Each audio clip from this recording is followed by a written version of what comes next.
좋은 아침입니다. 에어컨 리모컨이 뒤에 있습니다.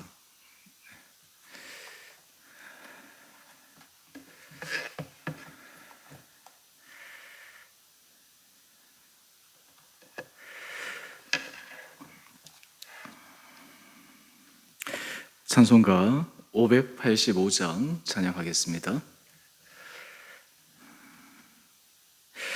내 주는 강한 성이요 방패와 병기 되시니 큰 환난에서 우리를 구하여 내시리로다. 옛 원수 마귀는 이때도 힘을 써 모략과 권세로 무기를 삼으니 천하에 누가 당하랴. 내 힘만 의지할 때는 패할 수밖에 없도다. 힘 있는 장수 나와서 날 대신하여 싸우네. 이 장수 누군가? 주 예수 그리스도 만군의 주로다. 당할 자 누구랴? 반드시 이기리로다. 이 땅에 마귀들 끌어 우리를 삼키려 하나. 겁내지 말고 섰거라. 진리로 이기리로다. 친척과 재물과 명예와 생명을 다 빼앗긴데도 진리는 살아서 그 나라 영원하리라.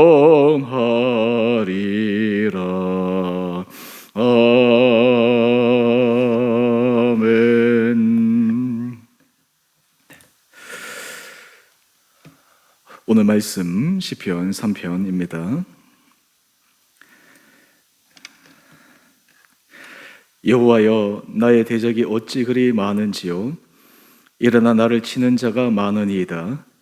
많은 사람이 나를 대적하여 말하기를 그는 하나님께 구원을 받지 못한다 하나이다. 여호와여, 주는 나의 방패시요 나의 영광이시요 나의 머리를 드시는 자이시니이다. 내가 나의 목소리로 여호와께 부르짖으니 그의 성산에서 응답하시는도다. 내가 누워 자고 깨었으니 여호와께서 나를 붙드심이로다. 천만인이 나를 애워싸 진친다 하여도 나는 두려워하지 아니하리이다. 여호와여, 일어나소서. 나의 하나님이여, 나를 구원하소서. 주께서 나의 모든 원수의 뺨을 치시며 악인의 이를 꺾으셨나이다. 구원은 여호와께 있사오니 주의 복을 주의 백성에게 내리소서. 아멘. 오늘 목요일 하나님께서 우리 사랑하는 성도님 한 분 한 분들을 은혜 가운데 인도하여 주시기를 원합니다. 오늘 시편 3편은 표제어를 보시면 다윗이 그의 아들 압살롬을 피할 때에 지은 시라고 되어 있습니다. 다윗이 사랑했던 아들 압살롬이 반역을 해서 아버지를 왕좌에서 몰아냅니다. 그리고 아버지의 생명까지도 위협하는 참 어처구니 없는 일이 벌어집니다. 다윗의 인생에 그의 아들로 인해서 이 겪은 참담함의 심정을 어떻게 우리가 헤아릴 수 있겠습니까? 오늘 1절 말씀을 보면 여호와여 나의 대적이 어찌 그리 많은지요 일어나 나를 치는 자가 많으니이다. 다윗은 그의 인생이 하나님 앞에 복받은 인생인데 인생에서 복받은 것 가운데 하나가 사람의 복이 있지 않겠습니까? 주변에 대적이 많고 자기를 치려하는 사람들이 많은 그 인생이 어떻게 복 있는 인생이라고 이야기할 수가 있겠습니까? 근데 지금 다윗이 처한 상황은 대적이 너무 많고 그를 찾고 목숨을 찾고자 하는 그 사람들이 자기의 목을 조여오는 참담한 상황 가운데 처해 있습니다. 심지어는 그 사람들이 다윗을 향해서 하는 소리까지도 다윗의 마음을 괴롭힙니다. 2절 말씀입니다. 많은 사람이 나를 대적하여 말하기를 그는 하나님께 구원을 받지 못한다 하나이다. 다윗이 그의 구원의 근원이 되는 하나님으로부터 구원을 받지 못한다, 하나님으로부터 버림을 받았다, 이것이야말로 다윗에게 수치스러운 평가가 아니겠습니까? 하나님께서 그를 왕으로 세우시고 인도하여 주시고 무서운 권력의 힘을 가진 사울로부터 하나님께서 구해 주시고 지금까지 인도해 오셨는데 하나님으로부터 구원을 받지 못한다. 이 다윗의 평가가 다윗의 마음을 심히 괴롭혔을 것입니다. 그런데 다윗이 이 모든 부분에 있어서 반응하는 그의 고백을 보게 되면 3절 말씀입니다. 여호와여 주는 나의 방패시요 나의 영광이시요 나의 머리를 드시는 자이시니이다. 그는 하나님 앞에 자기의 신뢰를 거두지 않습니다. 심지어는 4절에 내가 나의 목소리로 여호와께 부르짖으니 그의 성산에서 응답하시는도다. 하나님께서 그에게 응답하고 하나님께서 그의 마음에 말씀하시는 그 교제의 끈이 끊어지지 않았음을 이야기하고 있습니다. 저는 시편 이 3편을 묵상하며 하나님과 교제 가운데 지금 다윗은 어떤 하나님의 음성을 듣고 있었을까? 이 상황 가운데 자신을 배반한 것 같은 압살롬을 향한 분노의 마음이 차고 넘쳤을까? 흔히 생각하면 그 아들이기 때문에 그 반란조차도 기꺼이 감아주는 성인 군자다는 그런 모습으로 있었을까? 이 사건의 연유를 저는 생각해 봅니다. 이 사건의 연유를 우리가 짧게 살펴보면 다윗은 여러 아내들이 있었고 배다른 형제들이 있었습니다. 사실은 이 배다른 형제들 사이에서 그 온전한 형제애를 유지하는 것은 참 쉽지가 않습니다. 그것을 잘 하려면 부모 역할이 너무너무 중요합니다.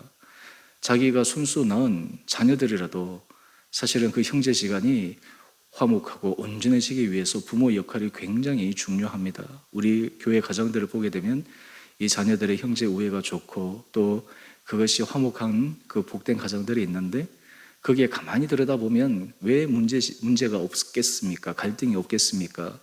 그런데 거기에는 그 부모의 지혜로움과 그리고 부모가 그 모든 부분들을 잘 인도하고 그래서 서로 간에 형제지간들의 우애가 있고 형제지간들이 서로 사랑하게 만드는 것, 저는 그것이 또 부모가 해야 될 역할이요 또 그 역할을 통해서 자녀들이 받는 복이라고 생각합니다. 근데 다윗에게는 사실 이 부분이 부족했습니다. 압살롬에게는 사랑하는 누이가 있었는데 또 다른 이복 형제 가운데 암논이라는 사람이 이 압살롬의 누이 다말을 사랑합니다. 그런데 이 문제를 합법적으로 풀어가면 되는데 이 암논이 다말을 겁탈하는 일이 발생합니다. 심지어는 겁탈하고 나서 후속 조치도 아주 매몰차게 해버리고 그를 내쫓아 버립니다. 사랑하는 마음이 이전에 그 사랑했던 마음이 미워하는 마음으로 가득 차서 수치심을 다말에게 안겼습니다. 이 모든 얘기를 압살롬이 듣습니다. 심지어는 이 얘기를 다윗도 듣습니다. 다윗이 거기에 대해서 분노했다라고 성경에는 나오지만 그 다음에 어느 하나 이 문제를 다윗이 처리했다라고 하는 기사는 없습니다. 사실 형제지간에 이런 일이 일어났으면 단지 감정적으로만 일이 처리되는 거겠습니까? 사실 이것이 발단이 됩니다. 압살롬에게는 그의 누이를 향한 그 암논에 대한 원망하는 마음, 사실 부모 입장에서 이것이 충분히 이해가 되고 이것이 사전에 잘 할 수 있는 조치를 해야 되는데 어떤 의미에서 다윗은 그것을 방치하고 있었을지도 모릅니다. 자기 일이 바빠서 그럴 수도 있고 그리고 형제지간에 뭐 잘 하겠지 서로 다독이고 근데 급기야는 이 압살롬이 이제 형제 중에 암논을 죽이게 되고 그리고 그것을 넘어서서 다윗 왕자까지 노려서 주변 사람들의 부추김으로 아버지 다윗을 해하려고 하는 그런 상황까지 처해집니다. 사실 모든 구원의 계획 속에 보게 되면 이것조차도 하나님께서 다윗을 통해 우리에게 보여주시고자 하시는 삶의 한 단면이기도 합니다. 아마 다윗은 이런 모든 것들이 그의 모의 속에 떠올랐을 것입니다. 하나님 앞에서 그가 여러 가지 부분에 있어서 말씀하시는 음성이 그의 귀에 들렸을 것입니다. 여러분, 우리가 삶에 있어서 문제가 발생할 때 문제를 해결하는 가장 출발점은 하나님 앞에서 문제의 핵심 근원에 대해서 깨닫게 하시는 은혜가 모든 문제 근원 해결책의 출발점입니다. 그 키를 잘못 잡게 되면 문제는 더 꼬여버리고 맙니다. 더 심각해지고 맙니다. 문제를 풀려고 하다가 더 어려워지고 맙니다. 오늘 다윗이 하나님 앞에서 이 대직에 둘러싸여 있는 그 가운데서 하나님은 그를 코너로 물어붙이셔서 그로 하여금 온전히 이 문제를 해결할 수 있는 길을 알려주십니다. 5절 말씀을 보면 내가 누워 자고 깨었으니 여호와께서 나를 붙드심이로다. 저는 이 장면 속에 그는 사람에 대한 분노와 사람에 대한 원망과 그리고 사람에 대한 비난에서부터 벗어나 하나님께서 그의 마음을 만져주시고 말씀하여 주시고 하나님께서 그를 붙들어 주시는 그 은혜의 깊은 단계에 이 다윗이 들어가 있음을 우리에게 말씀하여 주십니다. 우리도 인생을 살아가면서 때로 우리가 원하든 원치 않든 우리가 깨닫든 깨닫지 못하든 우리의 부족함으로 문제를 해결할 수 있음에도 불구하고 해결하지 못하고 또 거기에 대한 변명을 하는 여러 가지 경우들이 종종 있습니다.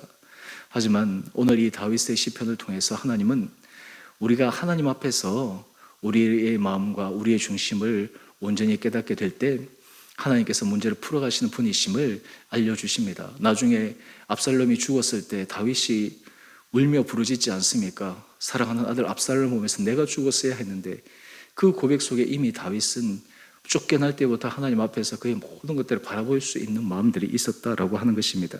하지만 하나님은 그 가운데서 이 다윗을 결코 포기하지 않으심을 알려주십니다. 우리 6절 말씀을 한번 보십시오. 천만인이 나를 애워사 진친다 하여도 나는 두려워하지 아니하리이다.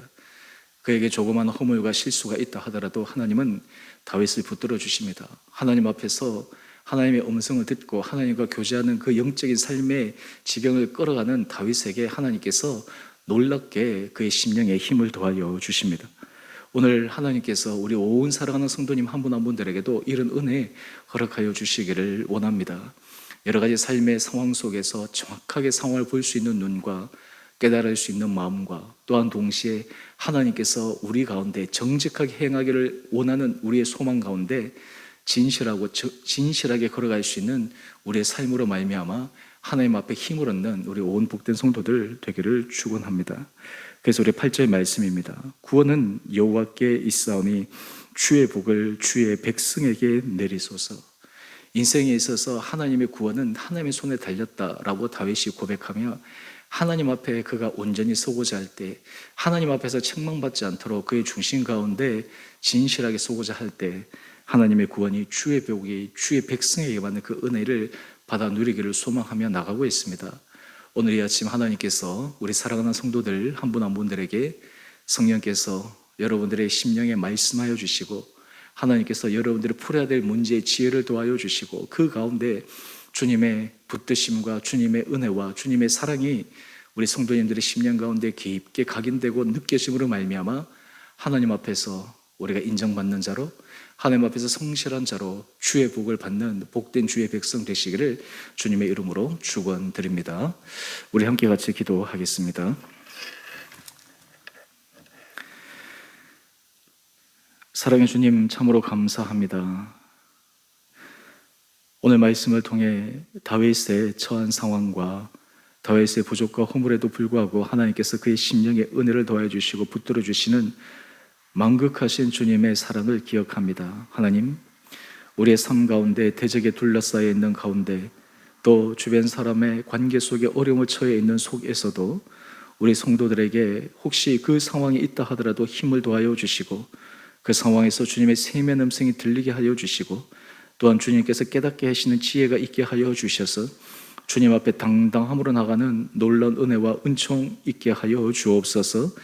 우리 사랑하는 성도들 각 가정을 눈동자처럼 지켜주시고 보호하여 주시고, 특별히 우리 성도들의 가정에 하나님의 은혜 복을 더하여 주셔서 가정이 화목한 가정 되게 하여 주시고, 부모는 부모로서의 역할을 잘 감당하며, 또한 자녀는 그 부모의 사랑과 지혜로운 교훈으로 형제지간에 화목하며 우애하며, 그로 인해서 가정 안에 주님의 주시는 평안함과 가정 안에서 주시는 서로 안에 깊은 신뢰와 서로를 세워주는 은혜를 받아 누릴 수 있는 우리 온 복된 성도들 되게 하여 주옵소서. 그리하여 우리 성도들의 삶의 가정이 하나님 앞에서 아름다운 가정, 사람들에게 하나님의 살아계심을 증거하는 가정 되게 하여 주셔서 우리 가정들을 통해 하나님의 복음, 주 예수의 복음이 전달되는 데 쓰임받는 귀한 사정들 되게 하여 주시기를 우리를 사랑하신 예수님 이름으로 감사기도 드리옵나이다. 아멘. 하늘에 계신 우리 아버지, 아버지의 이름을 거룩하게 하시며 아버지 나라가 오게 하시며 아버지의 뜻이 하늘에서와 같이 땅에서도 이루어지게 하소서. 오늘 우리에게 일용할 양식을 주시고 우리가 우리에게 잘못한 사람을 용서하여 준 것 같이 우리 죄를 용서하여 주시고 우리를 시험에 빠지지 않게 하시고 악에서 구하소서. 나라와 권능과 영광이 영원히 아버지의 것입니다. 아멘. 오늘도 믿음 안에서 승리하시고 하나님이 주시는 은혜와 평강을 누릴 수 있는 복된 하루 되시기를 바랍니다.